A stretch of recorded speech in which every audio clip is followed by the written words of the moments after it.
अच्छा दोस्तों, पिछली वीडियो में हमने बात की थी कि एक्सपाथ क्या होता है और एक्सपाथ की मदद से किस तरह आप वेब एलिमेंट को एक्सेस कर सकते हो। विद प्रैक्टिकली देखा था हमने एक टेक्स्ट लिया था, उस टेक्स्ट को गेट किया था, किसके ज़रिए किया था, एक्सपाथ के ज़रिए किया था। फिर हमने उसको एक वेरिएबल के अंदर स्टोर करवाया था, फिर उस वेरिएबल को हमने प्रिंट करवाया था। कि तमाम के तमाम जो काम है वो हमने एक्सपाथ के ज़रिए किया था कि एक्सपाथ लोकेटर की मदद से किस तरह आप वेब एलिमेंट को एक्सेस कर सकते हो, फिर आप उसको प्रिंट करवा सकते हो। ये सारा का सारा जो काम है वो हमने एक्सपाथ के ज़रिए किया था। तो आज की वीडियो में हम बात करेंगे, एक होता है हमारे पास रिलेटिव एक्सपाथ और एक होता है हमारे पास एब्सोल्यूट एक्सपाथ। दो तरह से हम एक्सपाथ को लिख सकते हैं। इन दोनों के दरमियान अब क्या डिफरेंट है वो हम जान लेते हैं। तो जो एब्सोल्यूट एक्सपाथ होता है ना, वो हमारे पास बिल्कुल एक रूट नोड से स्टार्ट होता है। रूट नोड क्या होता है, जिस तरह आप देख सकते हो जो HTML का स्ट्रक्चर होता है वो HTML टैग से शुरू होता है।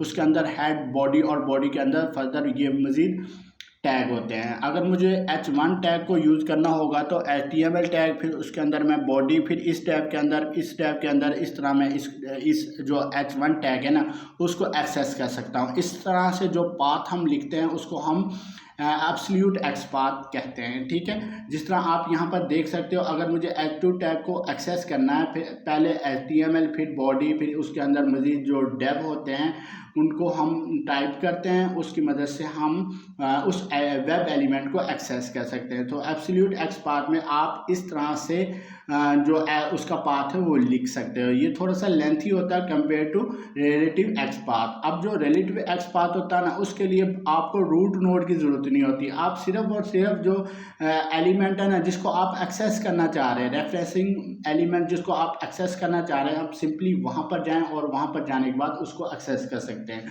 सो ये जो इसका सिंटैक्स होता है ना वो कुछ इस तरह का होता है। इसमें एट्रीब्यूट होते हैं, आईडी की मदद से आप उस स्पेसिफिक वेब एलिमेंट को एक्सेस कर सकते हो। So this is a main different जो है एब्सोल्यूट एक्सपाथ और रिलेटिव एक्सपाथ के अंदर।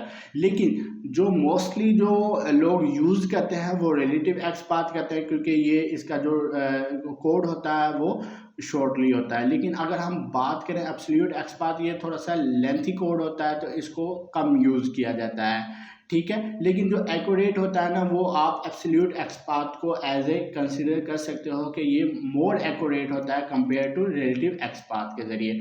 सो अब हम देख लेते हैं कि प्रैक्टिकली इनके दरमियान क्या डिफरेंट है, किस तरह आप एब्सोल्यूट एक्सपाथ और रिलेटिव एक्सपाथ की मदद से वेब एलिमेंट को एक्सेस कर सकते हो। सो लेट्स अच्छा, अब हम प्रैक्टिकल देखते हैं कि किस तरह हम इन दोनों जो रिलेटिव और एब्सोल्यूट एक्सपाथ की हमने बात की, इनको हम प्रैक्टिकली किस तरह इम्प्लीमेंट कर सकते हैं। मैंने सेलेनियम की वेबसाइट ओपन की और इसको इंस्पेक्ट किया। ठीक है, हम कंट्रोल F करता हूँ। अच्छा, पहले हम बात कर लेते हैं एब्सोल्यूट एक्सपाथ की। एब्सोल्यूट एक्सपाथ की मदद से किस तरह आप वेब एलिमेंट को एक्सेस कर सकते हो। अच्छा, इसके लिए सबसे पहले हमें डबल स्लैश और उसके बाद जो हमारे पास रूट नोड होता है वो होता है HTML और उसके अंदर हम आ जाते हैं बॉडी के अंदर, और बॉडी के अंदर हमारे पास ये मज़ीद हमारे पास टैग है।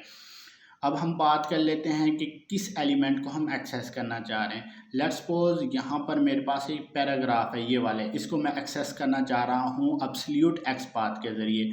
तो आप किस तरह मैन्युअली लिख सकते हो एब्सोल्यूट एक्सपाथ को। तो सबसे पहले हमने क्या किया, HTML टैग, बॉडी टैग, और इस बॉडी टैग के अंदर मेरे पास एक ये मेन टैग है, सेक्शन टैग है। इसको भी मैं बिल्कुल इस तरह से लिख लेता हूँ। एक मेरे पास मेन टैग है, सॉरी, डेव के अंदर मेरे पास डेव है, और डेव के अंदर मेरे पास एक मेन टैग, और मेन टैग के अंदर एक सेक्शन टैग है। ठीक है, और सेक्शन के अंदर एक डेव टैग है, और इस डेव के अंदर मेरे पास एक और डेव टैग है, और इसके बाद एक और डेव टैग, और ये इसके बाद इस डिज़ायर टैग पर हम आ चुके हैं। ठीक है, और उसके बाद मैं इसको एक्सेस करना चाह रहा हूँ। जो हमारे पास P टैग है ना, ये पैराग्राफ टैग है, इसको एक्सेस करना चाह रहा हूँ। तो सिंपली आपने इस टैग के बाद P टाइप कर देना। ये हमारे पास पैराग्राफ टैग है। तो इस तरह हम एब्सोल्यूट एक्सपाथ के ज़रिए इस जो ये है ना डिज़ायर्ड एलिमेंट, इसको हम एक्सेस कर सकते हैं। ये जो इस तरह से हम जो एक्सपाथ टाइप करते हैं ना, इसको हम कहते हैं एब्सोल्यूट एक्सपाथ, जो हमारे पास रूट नोड से शुरू हुआ। क्योंकि सबसे पहले हमने HTML टैग को, फिर उसके बाद बॉडी, और बॉडी के बाद फर्दर इस तरह टैग लिखते हुए हम जिस एलिमेंट को एक्सेस करना चाह रहे हैं उसके टैग पर आने के बाद उसको हम एक्सेस कर चुके हैं। अगर मुझे इसको एक्सेस करना है तो इसके लिए सिंपली मैं इसको क्या करता हूँ, इसको करता हूँ कॉपी, और कॉपी करने के बाद मैं यहाँ पर इसको पेस्ट कर देता हूँ। सो हम इसको यहाँ पर पेस्ट कर लेते हैं, simply driver dot find by XPath, और यहाँ पर डबल कोट्स के अंदर मैं उसको पेस्ट कर देता हूँ। और उसके अंदर जो टेक्स्ट है ना, हम उसको गेट टेक्स्ट के ज़रिए एक्सेस कर लेते हैं। और उसके बाद मैं क्या करता हूँ, इसको हम क्या करते हैं, हम इसको प्रिंट करवा लेते हैं। तो इसको मैं एक वेब एलिमेंट के ज़रिए एक्सेस कर लेता हूँ। इसको एक स्टोर करवा लेते हैं एक थर्ड वेरिएबल के अंदर। सो ये हमारे पास जो था, इसको हम कोई भी नाम देख सकते हैं। इस तरह मैं इसको लेट्स सपोज इसको सोहेल नाम दे देता हूँ, ठीक है। इसको हमने क्या किया कि एक थर्ड वेरिएबल के अंदर स्टोर करवा लिया। इसको मैं अब प्रिंट करवा लेता हूँ, system dot out dot print, और इसके बाद मैं इस सोहेल के अंदर जो हमने टेक्स्ट गेट किया है उसको मैं प्रिंट करवा लेता हूँ। जैसे मैं इसको रन करूँगा, और रन करने के बाद आप देख सकते हैं जो इसकी आउटपुट होगी, जो हमारे पास ये पैराग्राफ टैग के अंदर जो टेक्स्ट लिखा हुआ है, ये हमारे पास आउटपुट में आ जाएगा, ठीक है। What do you with the power entirely up to you, ये हमारे पास इसकी आउटपुट में आ जाएगा, हमारे जो ये जो जब ये कोड रन होगा। सो हमारा सक्सेसफुली ये कोड रन हो चुका है। तो जो हमारा जो टेक्स्ट था वो आउटपुट में आ चुका है। सो इस तरह आप क्या लिख सकते हो, एब्सोल्यूट एक्सपाथ के ज़रिए आप एलिमेंट को एक्सेस कर सकते हो। सो अब हम बात करते हैं एक दूसरा जो हमने बात की थी रिलेटिव एक्सपाथ की। जो हमारे पास रिलेटिव एक्सपाथ होता है ना, उसके लिए तमाम के तमाम कोड लिखने की ज़रूरत नहीं होती। लेट्स सपोज मैं अब क्या करता हूँ कि मैं इस डॉक्यूमेंटेशन को एक्सेस करना चाह रहा हूँ। तो इसके लिए सिंपली मैं कोड पर आ जाता हूँ, ये मेरे पास डॉक्यूमेंटेशन है, इस टैग को एक्सेस करना चाह रहा हूँ। तो आप किस तरह रिलेटिव एक्सपाथ के ज़रिए आप इसको एक्सेस कर सकते हो। सो सबसे पहले मैं इस पर क्लिक करता हूँ। तो क्लिक करने के बाद आप इसका जो HTML का कोड है वो देख सकते हैं। अच्छा, इसको एक्सेस करने के लिए ना सबसे पहले हमने ID को टारगेट करना है, इस ID को एक्सेस करना। आप इस ID को किस तरह एक्सेस कर सकते हैं, अगर हम इसके सिंटैक्स को देख लेते हैं तो जो इसका सिंटैक्स है ना वो स्टार से शुरू होता है। इस तरह स्क्वायर ब्रैकेट के अंदर हमारे पास ID होती है, और उस ID के अंदर हमारे पास उसकी वैल्यू होती है। सो हम इस तरह इसके देख सकते हैं कि सबसे पहले डबल बैकस्लैश है, उसके बाद हमारे पास स्टार, फिर हमारे पास जो है स्क्वायर ब्रैकेट आ जाती हैं। स्क्वायर ब्रैकेट के अंदर हमारे सिंपली @ID, और ID के बाद हम उसकी वैल्यू एक्सेस, जिसको हम एक्सेस करना चाह रहे हैं उसकी ID हम यहाँ पर टाइप कर सकते हैं।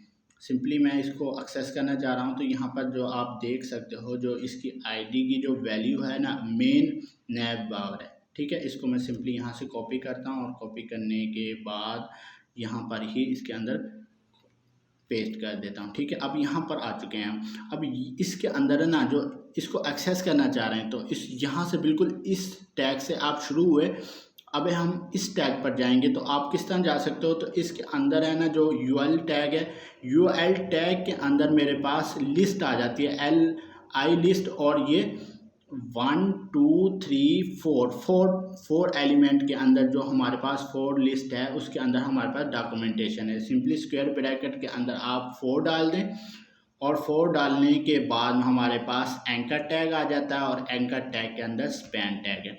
देखें दोस्तों, ये समझने की कोशिश करें, ये बहुत ही इंपॉर्टेंट है।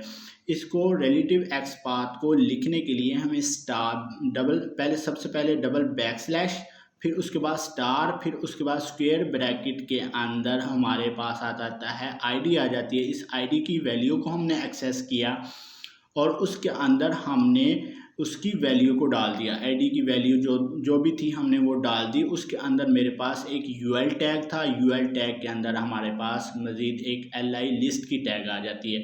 तो इसको एक्सेस करना चाह रहे हैं तो ये हमारे नंबर 4 पर लिस्ट बनती है। तो सिंपली हमने स्क्वायर ब्रैकेट के अंदर नंबर 4 डाला और उसके अंदर हमारे पास एक एंकर टैग है और एंकर टैग के अंदर मेरे पास एक स्पैन टैग है। तो स्पैन टैग को एक्सेस किया तो इसकी मदद से हम इस जो एलिमेंट है इसको फाइंड कर सकते हैं। इसको बिल्कुल आपको रूट नोड लिखने की ज़रूरत नहीं थी, हमारा बिल्कुल एक शॉर्ट सा XML पाथ बन गया, ठीक है, एक्स पाथ बन गया इसका, सॉरी। सो इसको मैं कॉपी करता हूँ और कॉपी करने के बाद अगर मैं इसको पेस्ट करता हूँ तो सिंपली हम क्या करते हैं कि इसको इसके अंदर मैं इसको पेस्ट कर देता हूँ। चलो हम ऐसे करते हैं कि हम एक और ले लेते हैं, driver dot find by XPath, और उसके अंदर हम इसकी वैल्यू जो हमने एक्सपाथ की देखा है उसकी वैल्यू को मैं यहाँ पर टाइप कर देता हूँ और इसके बाद यहाँ पर मैं क्लिक करवाता हूँ, ठीक है। सिंपली मैंने इस पर क्लिक करवा चुका हूँ, ठीक है। मैं इसको टाइप करता हूँ, सिंपली देखें नैव बार के अंदर जो हमारे पास डॉक्यूमेंटेशन थी वहाँ पर हमने इसको क्लिक करवा दिया, ठीक है। सिंपली हम इसको, अगर मैं इसको करना चाहूँ, इसको थर्ड वेरिएबल के अंदर स्टोर करवा लेते हैं ताकि हमारे पास आउटपुट भी आ जाए, मज़ीद क्लैरिफाई हो जाए ये तमाम की तमाम चीज़ें। सो स्ट्रिंग वेरिएबल लेता हूँ, इसके अंदर मैं सागर और इसको मैं करवा लेता हूँ, ठीक है।